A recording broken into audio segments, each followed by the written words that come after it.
a subway train drenched in blood, a silent butcher with a hammer, and an ancient horror lurking beneath the city.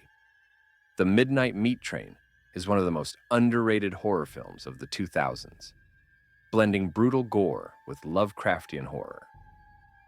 The Midnight Meat Train, 2008, is a brutal and atmospheric horror film based on Clive Barker's short story from Books of Blood. Directed by Ryuhei Kitamura, the movie blends psychological horror, gruesome gore, and cosmic terror.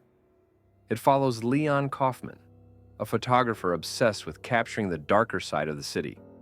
His fixation leads him to Mahogany, a silent butcher who slaughters passengers on a late-night subway train.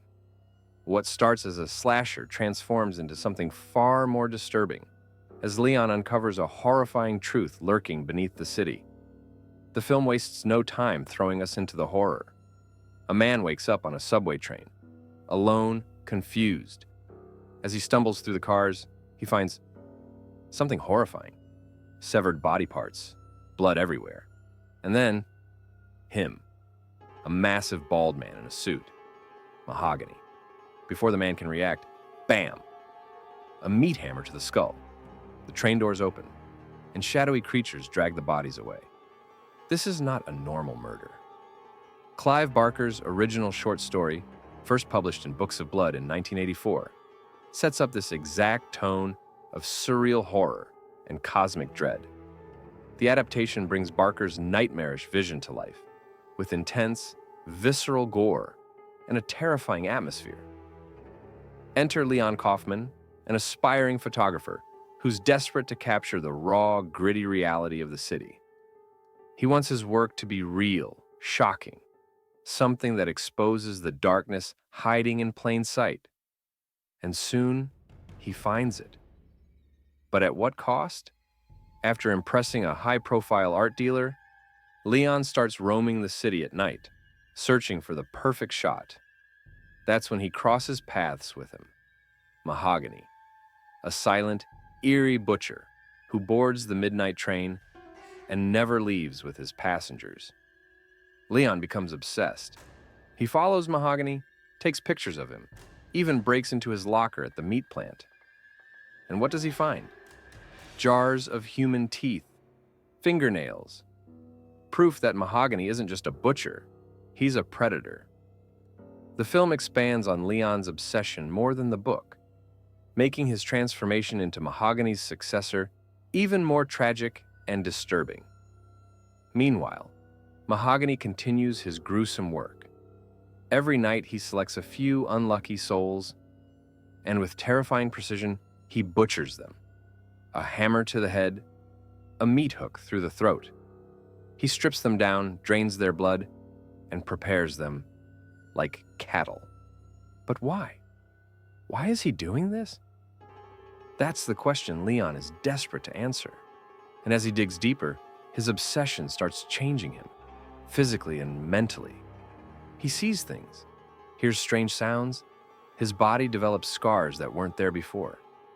It's as if he's becoming something else.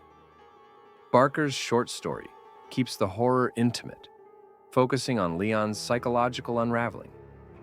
The film, however, dials up the action and gore, making it a relentless visual experience. Things take a dark turn when Maya, Leon's girlfriend, gets involved. She and their friend Jurgis break into Mahogany's apartment, but they make a deadly mistake. Mahogany catches them. He kills Jurgis and kidnaps Maya, dragging her onto the midnight train. Leon has no choice. He boards the train for a final confrontation. And this is where things get insane. A brutal, bloody fight breaks out between Leon and Mahogany. Despite being stabbed, Mahogany keeps going, like an unstoppable force.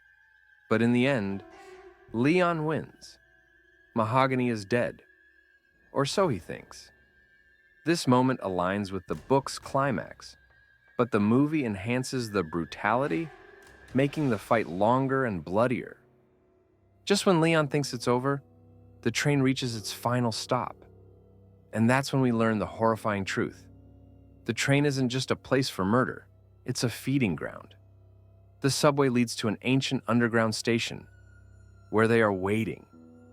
Grotesque, humanoid creatures crawl from the darkness, their glowing eyes locked onto the fresh bodies. These monsters have lived beneath the city for centuries, feeding on humans.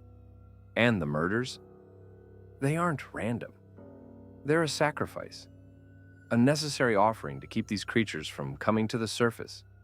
And Mahogany? He wasn't just a serial killer. He was a servant, a butcher tasked with feeding the creatures. And now that he's dead, someone else must take his place. Barker's original story hints at this ancient horror, but the film fully embraces it, giving us a visual nightmare of underground monsters. And so, Leon is forced to watch as the creatures tear Maya apart.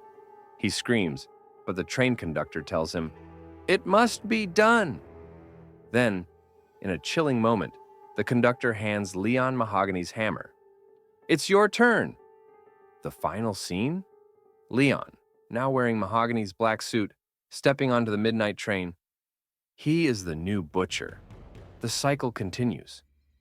In the book, this ending is just as bleak, reinforcing the idea that the city's dark secret must always be kept.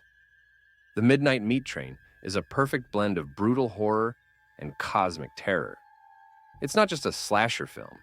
It's about fate, sacrifice, and the horrors lurking beneath our feet.